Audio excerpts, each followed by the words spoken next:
Welcome to the channel. In today's video, I'm going to be talking to you guys about if TikTok is going to be banned, if there's any new news about that, is there any new information. So there has been a news posting just recently within the last hour. The last information that we heard is that we had about 48 hours before TikTok was going to get banned in the United States. So now there is a little bit of an update. I'll show you guys the news update really quickly. I'll have this linked in the description as well if you guys want to go read it yourself. But it's just from Bloomberg, and basically what it's saying is that Donald Trump said he approved an Oracle Corporation bid for the United States operation of TikTok in concept. So basically what it means is that he's given the deal his blessing. If it gets done, great. If not, it is what it is, pretty much, is what I'm reading here.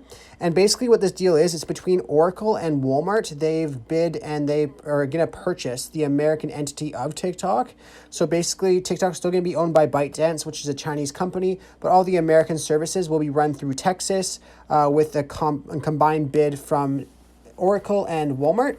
So basically what this says right here is that the Chinese government must now sign off on this transaction for it to go forward. I am not sure if this is still going to be the 48-hour thing. From what I'm reading right here is Trump is wrapping up pressure on the Chinese-owned apps in the weeks before the November 3rd presidential elections. So I don't know if Trump is giving ByteDance and the Chinese government 24 more hours, or this news came out if the 2 days is going to be extended. But it is positive news for those in the United States that want to use TikTok. But like I said, I will leave this article in the description for you guys to go read on it yourself. I just wanted to update you guys on what's going on with TikTok if you're curious about if it's still going to get banned and what's going on with that. So this is some positive news for you guys. I really hope I was able to help you guys out or clear up some information for you guys. If this was helpful, be sure to leave a like on the video and subscribe for more content. Thanks for watching.